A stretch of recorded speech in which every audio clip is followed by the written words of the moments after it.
అందరికీ నమస్తే, welcome to Q news. నేను రాజు. మరి రీసెంట్గా చూస్తే మరి ఢిల్లీలో సుప్రీంకోర్టు ఏదైతే ఉంటుందో మరి ఢిల్లీలో వీధి కుక్కలకు సంబంధించి ఒక సంచలన తీర్పు అయితే ఇవ్వడం జరిగింది. వీధిలో ఏవైతే స్ట్రీట్ డాగ్స్ ఉంటాయో వాటన్నింటిని కూడా మరి షెల్టర్స్ ఏర్పాటు చేసి అక్కడ తరలించాలి, వీధిపై ఒకటి కూడా కనిపించొద్దు అని చెప్పేసి సుప్రీంకోర్టు అయితే సంచలన వ్యాఖ్యలు చేసిన నేపథ్యంలో ఇక అటు డాగ్ లవర్స్ ఎవరైతే ఉంటారో, జంతు ప్రేమికులు ఎవరైతే ఉంటారో వాళ్ళైతే కొద్దిగా అసహనం అయితే వ్యక్తం చేసిరు. మరి దానికి సంబంధించి కూడా వాళ్ళైతే మళ్ళీ కోర్టుకి అయితే వెళ్ళి మరి రీపిటిషన్ అయితే దాఖలు చేశారు. మరి ఎందుకు మరి జంతువులను వాటికి కూడా బ్రతికే హక్కు ఉంటుంది, మరి వాటిని ఎందుకు చంపేస్తారో లేదంటే ఎందుకు బంధిస్తారని చెప్పేసి కూడా చాలా మంది ఎన్జిఓస్ కావచ్చు, వ్యక్తులు కావచ్చు, వాళ్ళైతే సుప్రీంకోర్టును ఆశ్రయించడం జరిగింది. సో ముందు అయితే ఏదైతే ఢిల్లీలో గజియాబాద్లో ఒక సంఘటన అయితే జరిగింది. 14 ఏళ్ల బాలుని అయితే మరి కుక్క ఏదైతే ఉంటుందో, స్ట్రీట్ డాగ్ ఏదైతే ఉంటుందో అది కరవడం వల్ల తన బాలుడు అయితే చనిపోయాడు. ఆ నేపథ్యంలోనే మరి ఢిల్లీలో ఈ ఘటన అయితే మొత్తం వెలుగులోకి వచ్చిందని చెప్పుకోవచ్చు. దాన్ని ఆశ్రయించడం మరి సుప్రీంకోర్టుకు అయితే ఆశ్రయించడం జరిగింది. వాళ్ళు మరి ఆశ్రయించిన నేపథ్యంలో ఆగస్టు 11 తారీఖు నాడైతే మరి ఇద్దరు జడ్జిలతో కూడిన ధర్మాసనం అయితే ఈ తీర్పు అయితే ఇచ్చింది. ఏవైతే స్ట్రీట్ డాగ్స్ ఉంటాయో వాటన్నిటిని కూడా షెల్టర్స్ ఏర్పాటు చేసి వాటిలో అయితే పెట్టాలి, వాటికి ఫుడ్ కావచ్చు అవన్నీ పెట్టాలి అని చెప్పేసి తీర్పు అయితే ఇచ్చిన నేపథ్యంలో మరి డాగ్ లవర్స్ అయితే కొద్దిగా అసహనం వ్యక్తం చేసి మళ్ళీ మరి వాటికి జీవించే హక్కు ఉంటుందని చెప్పేసి కూడా మళ్ళీ వాళ్ళు కూడా మరి కోర్టుకి వెళ్ళడం జరిగింది. మళ్ళీ దానికి సంబంధించి ఏవైతే వివరాలు ఉంటాయో ఒకసారి అయితే మనం చూద్దాం.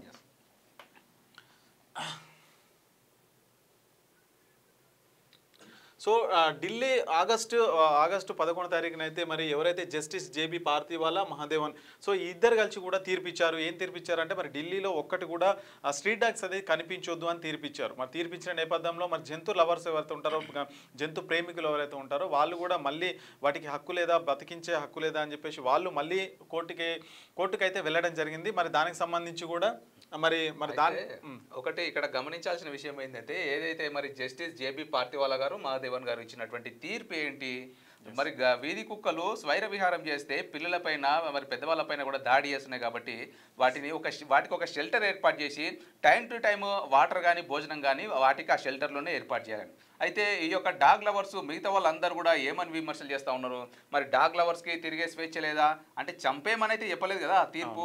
సో ఆ తీర్పులో ఏముంది, షెల్టర్ ఏర్పాటు చేసి టైం టు టైం ఇంకా భోజనం, ఇప్పుడు బయట తిరిగే స్వైర విహారం చేస్తున్నప్పుడు మరి వాటికి సరైన ఫుడ్ దొరుకుతుందా, సరైన వాటర్ దొరుకుతుందా, దొరుకుతుంది. అవి దొరకగానే కదా మరి ఒక మనుషులపైన పిల్లలపైన దాడి చేస్తూ ఉన్నాయి. అయితే ఆ షెల్టర్లో మరి వాటికి సంబంధించినటువంటి ఫుడ్ వాటర్ ఏర్పాటు చేసే అవి కూడా టైం టు టైం తింటే ఇటు మనకి ఏవైతే పిల్లలపైన పెద్దవాళ్ళపైన కూడా దాడికి గురి కాకుండా అందరూ కూడా జనాలు కూడా సేఫ్గా ఉంటారనే ఉద్దేశంతో ఈ తీర్పు ఇవ్వడం జరిగింది. సో దీన్ని పెద్ద రాదంతం చేస్తూ చాలా మంది డాగ్ లవర్స్ మరి సదా గారు కావచ్చు, ఇక మిగతా వాళ్ళందరూ కూడా మరి ఎంతో ఆవేదనతో ఎన్నో వీడియోలు చేస్తూ ఉన్నారు, ఎన్నో విమర్శలు చేస్తూ ఉన్నారు ఈ యొక్క సుప్రీంకోర్టు తీర్పు పైన. సో వీళ్ళు వ్యక్తులు కావచ్చు, మరి ఎన్జిఓలు కావచ్చు, మరి దీనిపైన అయితే మళ్ళీ సుప్రీంకోర్టును ఆశ్రయించారు. ఆశ్రయిస్తే మళ్ళీ ఏం చేశారంటే ఉత్తర్వులను అయితే కొంత సవరించారు. మరి త్రిసభ్య బెంచ్ అయితే కూర్చొని జస్టిస్ విక్రమ్ నాథ్ గారు, మరి అదేవిధంగా సందీప్ మెహతా గారు, ఎన్వి అంజానియా గారు, సో వీళ్ళు ముగ్గురు కూడా మళ్ళీ దాన్ని సవరించి ఏం చేశారంటే మరి కొత్తగా మరి కొన్ని తీర్పులు అయితే చేయడం జరిగింది, కొత్తగా కొన్ని ఆదేశాలు అయితే చేర్చడం జరిగింది. సో అవేంటంటే మరి ఇంకా ఏవైతే రేబీస్ సోకిన డాగ్స్ ఉంటాయో బయటికి రానియొద్దు, అంటే ఏవైతే మరి షెల్టర్స్ ఏర్పాటు చేసిన తర్వాత అన్ని అక్కడ తరలించిన తర్వాత ఎవరైతే రేబీస్ అంటే మరి కుక్కలకు సంబంధించి కుక్కలకు కరిస్తే అదే వ్యాధి వస్తుంది మనకి ఎక్కువ. సో అదైతే దేనికైతే డాగ్ అయితే ఆ వ్యాధి ఉంటుందో దానికి మాత్రం ఖచ్చితంగా వదలొద్దు, అక్కడనే ఉంచాలి. మరి ఉంచాలంటే చంపేయాలని కాదు, అక్కడే ఉంచుతారు, దానికి ఫుడ్ దానికి సంబంధించిన అవన్నీ కూడా చేస్తారు అనమాట. సో ఇంకా నెక్స్ట్ కనుక చూస్తే ఇక స్టెరిలైజ్ అలాగే డీవార్మింగ్ చేసిన టీకాలు వేసిన వాటిని రిలీజ్ చేయాలని చెప్పి.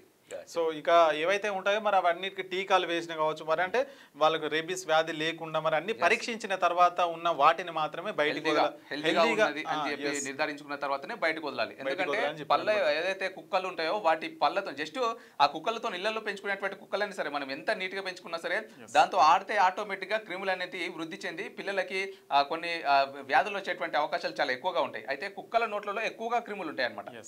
సో అది కూడా సో ఈ విధంగా చేసారు అనమాట. ఇంకా మూడో అంశం చూసుకుంటే వార్డుల్లో ఫీడింగ్ జోన్లు ఏర్పాటు చేయాలి. అంటే సో ఈ బయటికి వెళ్ళిన తర్వాత మరి వీధి కుక్కలకైతే మరి ఒక జోన్ అంటూ ఏర్పాటు చేసి, అంటే ఒక దగ్గర ఒక ప్లేస్ ఏర్పాటు చేసి అక్కడ ఫుడ్ కావచ్చు, వాటర్ కావచ్చు, ఇవన్నీ ఏర్పాటు చేయాలి. ఏవి షెల్టర్లు కాకుండా మళ్ళీ బయట ఉంటాయి కదా కొన్ని, సో ఆ బయట ఒక దగ్గర ఏర్పాటు, అంటే ఎక్కడ పడితే అక్కడ వేయకుండా ఒక దగ్గర ఏర్పాటు చేసి అక్కడే ఫుడ్ కావచ్చు, సో వాటర్ కావచ్చు, వాటికి కావాల్సిన సౌకర్యాలు మాత్రం ఒక దగ్గర కల్పించాలని చెప్పేసి అయితే ఆదేశం అయితే ఇచ్చారు. సో ఇంకా నాలుగో అంశం ఏంటంటే వీధుల్లో ఫుడ్ పెట్టే వాళ్ళపై చర్యలు తీసుకోవాలి. సో ఇది ఇంపార్టెంట్, మెయిన్ ఇంపార్టెంట్ గా చూసుకుంటే ఈ 4 అంశాలు ఇది ఇంపార్టెంట్ అనమాట. ఇప్పుడు చాలా మంది ఏమనుకుంటారంటే ఫుడ్ పెడితే తప్పేంటి, ఆ జంతువులే కదా తింటాయి కదా, మరి వాటికి ఎవరు పెడతారు అనే ఆలోచన మీకు రావచ్చు. ఒకవేళ మీరు 1 రోజు పెడతారు, 2 రోజులు పెడతారు, సో వాటికి ఏమవుతుంది అంటే అలవాటు అయిపోతే తర్వాత మీరు రెగ్యులర్ గా పెట్టలేరు కదా. సో తర్వాత ఏం చేస్తాయి, అవి ఆకలి మంట మీద ఏం చేస్తాయి, రోడ్డు పుంట పోయేటోళ్ళను, పిల్లలు ఉంటారు కావచ్చు, పెద్దవాళ్ళని కావచ్చు, వాటి మీద వెళ్ళి కరుస్తూ ఉంటాయి. సో దీని వల్లనే మరి సుప్రీంకోర్టు అనేది ఈ నిర్ణయం తీసుకుంది. వీధుల్లో అయితే ఫుడ్ పెట్టొద్దని చెప్పేసి, వాళ్ళు పెడితే మాత్రం ఖచ్చితంగా వాళ్ళ మీద చర్యలు తీసుకుంటామని అయితే చెప్పింది. సో ఇంకొక అంశం చూసుకున్నట్లయితే మరి ఇక ఏదైతే ఇంపార్టెంట్ ఉందో స్టెరిలైజేషన్ చేయాలంటే వాటికి టీకాలు కావచ్చు, వాటికి సంబంధించిన వాటి ఆరోగ్య సమస్యల గురించి ఏదైనా చూసి అన్ని పరీక్షించిన తర్వాతనే బయటికి వెళ్ళాలి. సో ఇంకా మూడోది డాగ్ లవర్స్ ఎవరైతే ఉంటారో, ముఖ్యంగా ఇదైతే సుప్రీంకోర్టు మరి గట్టిగా అయితే చెప్పింది. డాగ్ లవర్స్ అయితే ఎవరు ఉండి మరి సుప్రీంకోర్టును ఆశ్రయించి మరి ఇన్ని రకాలుగా మరి కేసులు అయితే మరి రీపిటిషన్ వేసి దాఖలు వేసి ఇంత చేసినందుకు గాను వాళ్ళకైతే మరి ఎవరైతే ఉంటారో వ్యక్తులకైతే 25,000, అదైతే ఎన్జిఓస్ ఉంటాయి, మన నాన్ ఆర్గనైజేషన్ సంస్థలు ఉంటాయి, వాటికి మాత్రం 2 లక్షలు అయితే మరి వాళ్ళనైతే జరిమానా విధించడం జరిగింది. అంటే జరిమానా కోర్టు ఏం ఆదేశించింది అంటే మరి డాగ్ లవర్స్ ఎవరైతే ఆవేదన చెందుతా ఉన్నారో, ఎవరైతే ర్యాలీలు చేస్తూ మరి సుప్రీంకోర్టు ఇచ్చినటువంటి తీర్పు పైన వ్యతిరేకిస్తూ మళ్ళీ రీపిటిషన్లు వేసి లేదు కుక్కలకు అన్యాయం జరిగిపోతుందని చెప్పి ఎవరైతే ఆవేదన చెందుతా ఉంటారో వాళ్ళు ఇక్కడ కోర్టుకి 25,000 రూపాయలు కట్టాలన్నమాట.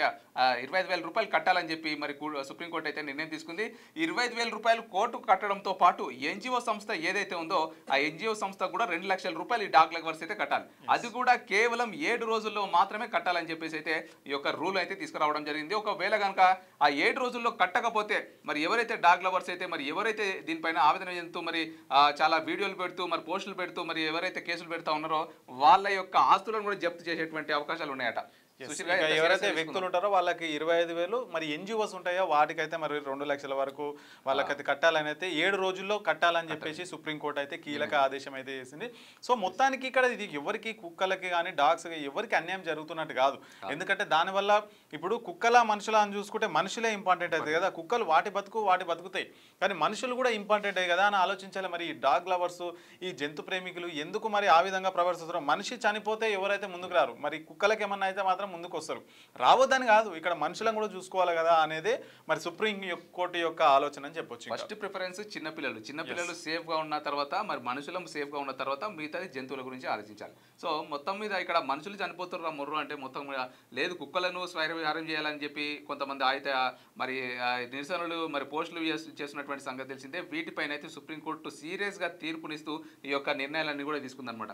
సో వీటిని ఖచ్చితంగా అమలు పరచాలి. ఒకవేళ వాటిని అతిక్రమిస్తే మాత్రం ఖచ్చితంగా చట్టపరమైన చర్యలు ఉంటాయని చెప్పేసి సుప్రీంకోర్టు అయితే తెలపడం.